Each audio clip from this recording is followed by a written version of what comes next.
The nature of American power, both its immense reach and its inherent fragility, was laid bare over one extraordinary weekend. As the world watched, the United States executed a series of high-stakes maneuvers on the global stage, from Latin America to the Middle East, and into the frozen expanse of the Arctic. These were not the products of lengthy diplomatic deliberation or congressional debate.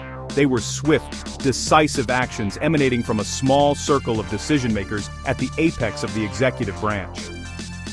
This rapid-fire approach to statecraft, occurring simultaneously with deepening fissures in the nation's domestic institutions, has raised profound questions about the current trajectory of American leadership and the very foundations of its global standing and internal stability. This recent flurry of activity represents a significant departure from traditional foreign policy processes, which historically relied on a vast and experienced bureaucracy to weigh options, anticipate consequences, and build consensus. Instead, we have witnessed a pivot toward a more personalized and improvisational style of governance. The decisions concerning Venezuela, Iran, and Greenland were announced with a suddenness that seemed designed to keep allies and adversaries alike off balance. This approach, while projecting an image of strength and resolve, carries with it substantial risks. It bypasses the institutional knowledge embedded within agencies like the State Department and the Pentagon, increasing the potential for miscalculation and unintended escalations in already volatile regions of the world. The convergence of these international crises with growing domestic turmoil is what makes this moment particularly precarious. While the administration was flexing its muscles abroad, it was also engaged in a contest of wills with some of the country's most vital independent institutions at home. The pressure being exerted on the Federal Reserve and the Department of Justice, coupled with the continued political battle over the memory of the January 6th Capitol riot, reveals a system under immense strain. The weekend's events, therefore, were not isolated incidents but rather interconnected symptoms of a broader transformation in how American power is being conceived of and wielded, both in the international arena and within its own borders. Ultimately, this period forces a critical examination of the American model of governance in the 21st century. Is the projection of power best achieved through the singular vision of a strong executive, capable of acting with speed and unilateral authority? Or does true, sustainable strength lie in the slower, more methodical processes of institutional collaboration, adherence to legal norms, and the cultivation of alliances? The choices made over this single weekend have brought these questions into sharp relief, and the answers will reverberate for years to come, shaping the future of America's role in the world, and the character of its own democracy. The situation in Venezuela provided a dramatic opening act to this weekend of crises. In a sudden and decisive policy shift, the United States administration announced its official recognition of a new, alternative leadership structure in the beleaguered South American nation. This move was a high-stakes gamble designed to force a political transition and isolate the incumbent regime. It was a declaration made with minimal public foreshadowing, catching many regional observers and even some within the U.S. foreign policy establishment by surprise. The action immediately polarized the international community, signaling a willingness by Washington to intervene directly, albeit diplomatically for now, in the complex internal politics of a sovereign state in its hemisphere. Adding another layer of complexity to the maneuver, the U.S. State Department issued an urgent security warning for American citizens in Venezuela, almost concurrently with the leadership announcement. The alert cited credible threats from armed paramilitary groups and urged non-essential personnel to depart the country. This dual messaging created a sense of imminent danger and heightened the drama of the political play. On one hand, the U.S. was projecting confidence in a new political path for Venezuela. On the other, it was broadcasting a clear warning of potential chaos and violence on the ground, a tacit admission of the instability its own policy could unleash or exacerbate.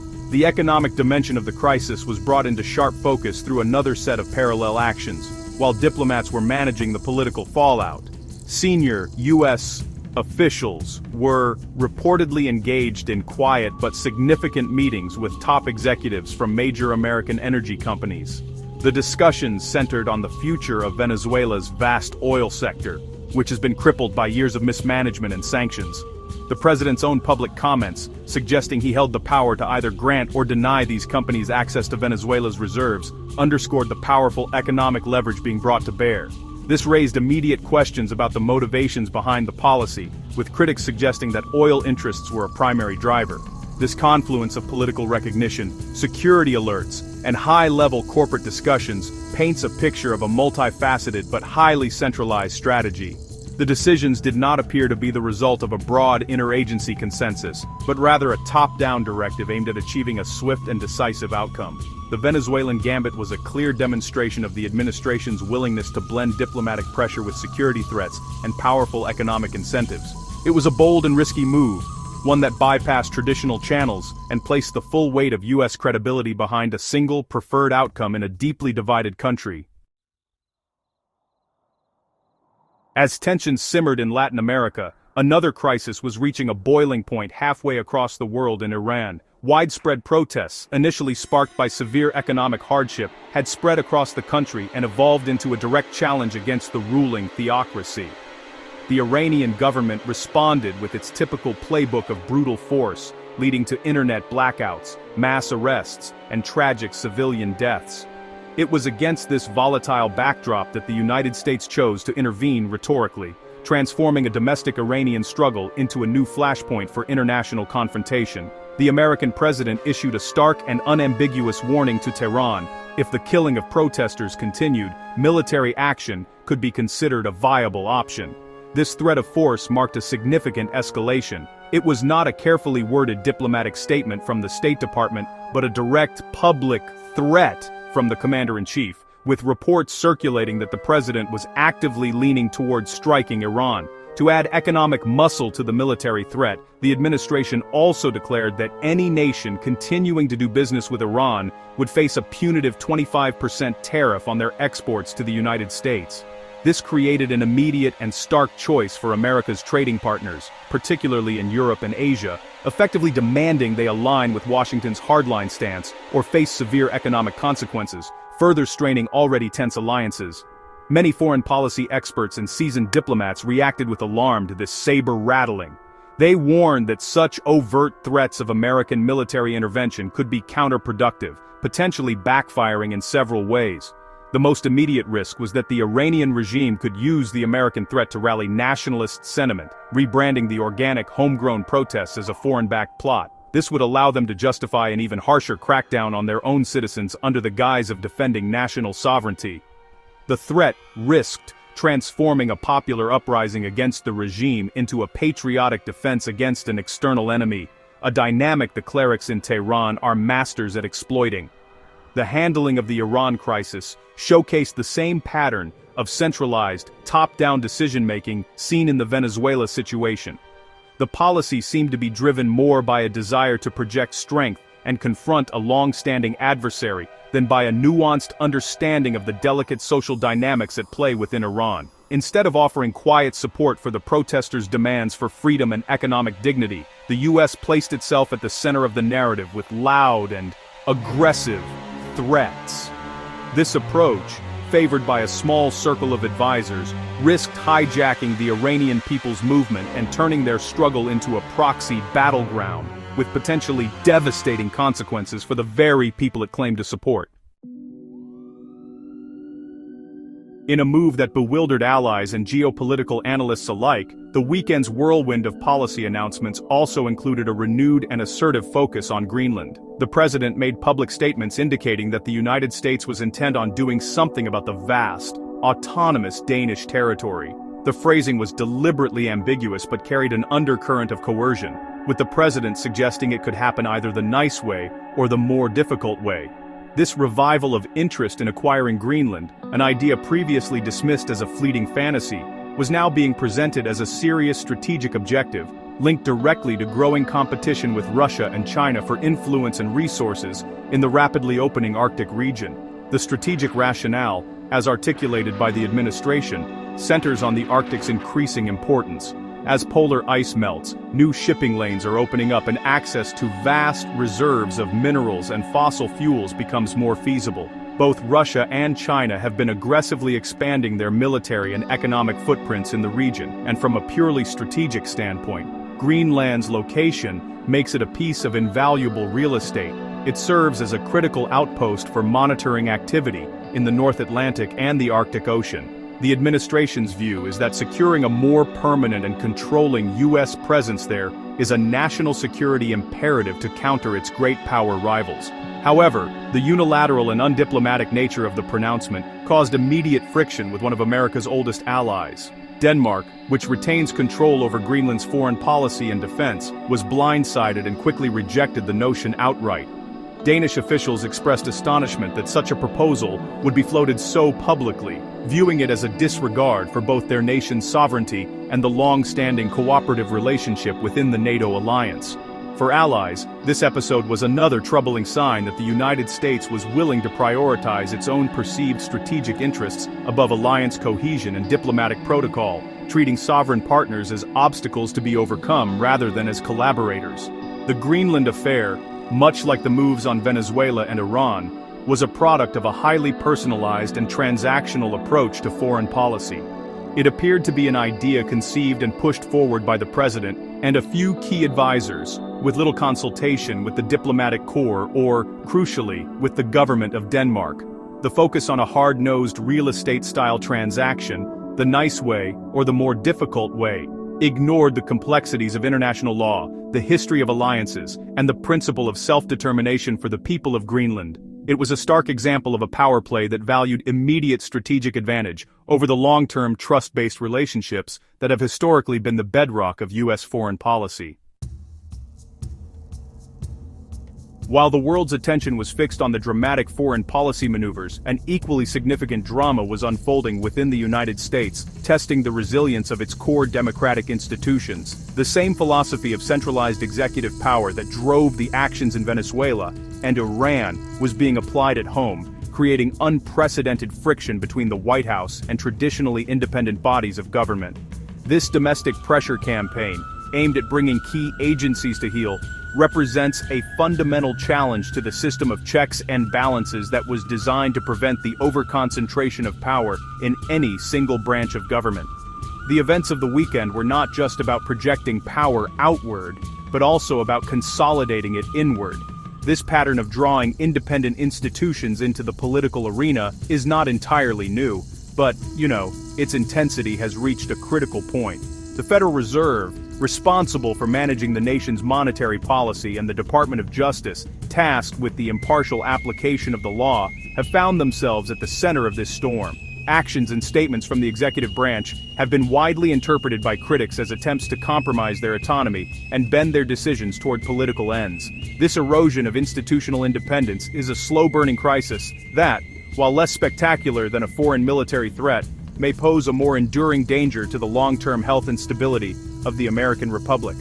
The underlying issue is a clash of two fundamentally different views of governance.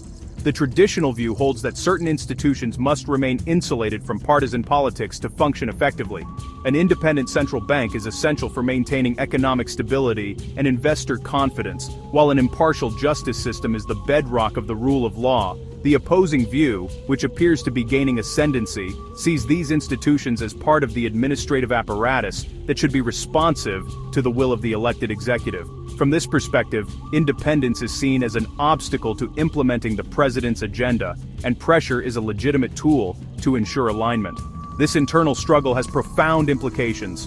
When the public and global markets begin to doubt whether the Federal Reserve is setting interest rates based on economic data or political pressure, confidence in the U.S. dollar and economy can falter. Likewise, if the Department of Justice is perceived as a tool for rewarding political allies and punishing opponents, the principle of equal justice under the law is undermined, corroding the social trust that binds the nation together.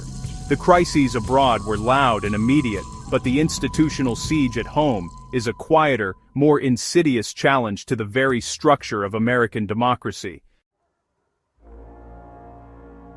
Nowhere has the pressure on domestic institutions been more overt than in the campaign targeting the Federal Reserve and its chairman, Jerome Powell. The central bank's independence is a cornerstone of the modern American economy, designed to ensure that decisions about interest rates and inflation are made based on sound economic principles, free from the short-term political calculations of elected officials. Yet this tradition has come under direct assault. The most recent and alarming development is the announcement that the Department of Justice has opened a formal investigation into Chairman Powell, ostensibly related to testimony he gave regarding infrastructure renovations. Critics, however, view this probe as a thinly veiled act of intimidation. This action cannot be seen in a vacuum. It follows years of public and private pressure from the executive branch. Former cabinet members have recounted how the president had previously threatened to remove Powell from his position for raising interest rates, viewing the Fed's policy of monetary tightening as a direct threat to economic growth and his own political fortunes. The current DOJ investigation is seen by many in the financial world and on both sides of the political aisle as the culmination of this long-running effort to subordinate the central bank. Prominent Republicans have joined the chorus of critics, blasting the probe as a form of coercion designed to influence future monetary policy. The economic consequences of this conflict have already begun to manifest. Uncertainty about the Fed's future and its ability to act independently has introduced a new layer of volatility into financial markets. Following the news of the investigation, gold and silver prices surged as investors sought safe haven assets, a classic sign of eroding confidence in conventional economic stewardship.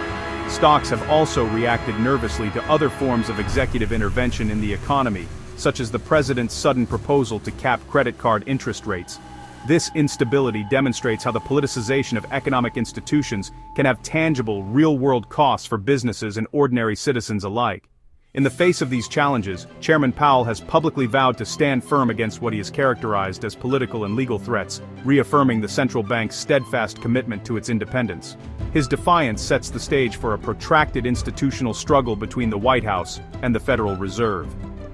The outcome of this confrontation will be a crucial test of whether America's key economic institution can withstand direct political pressure.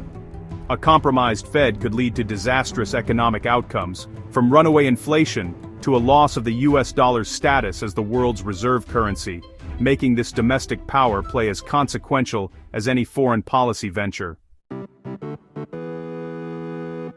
Another critical fault line in America's domestic landscape is the ongoing and deeply divisive battle over the memory and meaning of the January 6, 2021 attack on the U.S. Capitol. How a nation chooses to remember pivotal moments in its history is profoundly important, as shared narratives form the basis of a common civic identity and a consensus on the rule of law.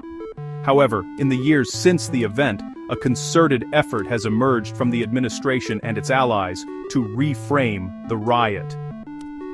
This new narrative portrays the violent assault on the seat of American democracy not as an insurrection, but as a largely peaceful protest provoked by law enforcement. This revisionist history stands in stark contrast to the overwhelming evidence from that day: the violent clashes with police, the chance to harm elected officials, the breach of the Capitol building, and the disruption of the peaceful transfer of power. The deliberate effort to downplay this violence while simultaneously justifying the use of force in other protest contexts has alarmed legal experts and historians. They warn that this creates a dangerous double standard, where the application of the law becomes selective and dependent on the political alignment of the actors involved. This erosion of the principle of equal justice is a hallmark of democratic backsliding. The implications for the rule of law are profound. When one group's actions are excused or reframed while another's are condemned, it signals that the law is no longer a neutral arbiter but a political instrument. Legal scholars argue that this selective interpretation eats away at the very foundation of the justice system.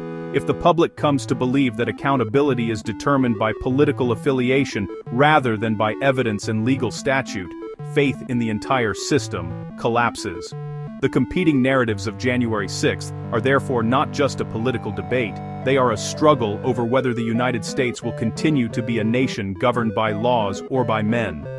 This war over narrative is a key component of the broader stress test on American institutions. It mirrors the pressure being placed on the Federal Reserve and the Justice Department as it seeks to replace objective reality and legal principle with a politically convenient story. It is part of the same shift toward a more personalized form of power, where loyalty to a leader or a movement is valued more highly than adherence to established facts and constitutional processes. The struggle to define the legacy of January 6th is, in essence, a struggle for the soul of American democracy and its commitment to truth and the equal application of the law. Underpinning the whirlwind of events both at home and abroad is a coherent, if controversial, philosophy of executive power. It is a worldview that prioritizes personal judgment, speed, and unilateral action over the slower, more cumbersome processes of institutional checks and balances, congressional oversight, and alliance consultation. When reportedly asked about the limits on his authority, the president did not point to the Constitution, the courts, or Congress. Instead, he gestured toward his own morality and personal judgment as the ultimate restraining force. This statement, more than any single policy decision, reveals the fundamental departure from the traditional model of American constitutional governance. This philosophy sees the intricate system of checks and balances not as a safeguard of liberty, but as an impediment to decisive leadership. From this perspective, congressional hearings are political theater, judicial review is obstructionism, and the Council of Allies is often a constraint on America's freedom of action. The ideal is an executive unbound by these institutional fetters, able to respond to crises with instinct and force. The rapid-fire decisions regarding Venezuela, Iran, and Greenland are the logical outcomes of this worldview.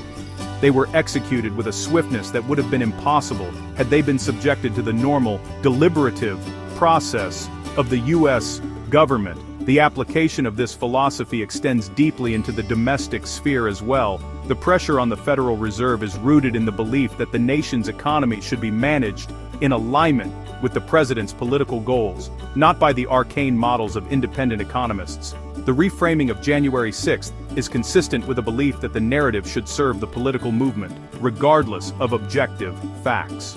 In both cases, the personal will and political needs of the executive are elevated above the established independence and integrity of institutions. It is a consistent application of a single principle: power should be concentrated and personalized for maximum effectiveness. Critics argue that this approach fundamentally misunderstands the source of American strength. They contend that the nation's power is not derived solely from its military and economic might, but also from the predictability and stability of its political system. The very checks and balances seen as constraints are what give the U.S. government its legitimacy and resilience. Alliances are not liabilities, but force multipliers. An independent judiciary and central bank are not obstacles, but sources of immense global confidence. This clash of philosophies between personalized, unencumbered power and institutional, rule-based power is the central political question of our time. As the dust settles from this tumultuous weekend, the United States finds itself at a profound crossroads. The series of rapid, centralized decisions on the world stage and the escalating pressure on domestic institutions force a fundamental question. Is this new model of personalized, executive-driven power a sustainable path forward for a global superpower? Or does true, enduring strength lie in the very systems and norms that are now being tested? The collaborative processes, the respect for institutional independence, and the nurturing of alliances that have defined American leadership for generations. This is no longer an abstract academic debate. It is a live experiment with monumental consequences. The appeal of decisive, personal leadership is undeniable, especially in a complex and dangerous world. The ability to act quickly, to cut through bureaucratic red tape, and to keep adversaries guessing can project an image of formidable strength. The actions in Venezuela and Iran, for all their risks, were certainly decisive. However, this approach trades long-term stability for short-term gains. It risks alienating allies, as seen with Denmark over Greenland, and misjudging complex local dynamics, as experts fear is happening in Iran. It creates a foreign policy that is volatile and unpredictable, dependent on the instincts and whims of a few individuals rather than on a stable, institutional foundation. Domestically, the costs of this approach are even clearer. A system where the central bank is seen as a political tool, where the justice system is perceived as partisan, and where historical facts are subject to political revision, is a system that is eroding from within. The strength of the American economy and the stability of its society are built on a bedrock of trust. Trust in its institutions, trust in the rule of law, and trust in a shared set of facts. When that trust is corroded, the nation's internal cohesion weakens, making it more vulnerable to shocks and less capable of projecting coherent power abroad. Ultimately, the weekend's events serve as a powerful reminder that American power is a complex ecosystem, not a simple lever to be pulled. It relies on a healthy balance between a strong executive and robust, independent institutions. It depends on alliances built on mutual respect, not coercion, and it is sustained by a domestic consensus rooted in the rule of law and a shared commitment to democratic principles. The path of personalized, unilateral power may offer the illusion of strength, but it is the slower, more difficult path of teamwork, rules, and institutional integrity that has historically provided the United States with its unique resilience and enduring global leadership. The choice between these two paths will define this era of American history.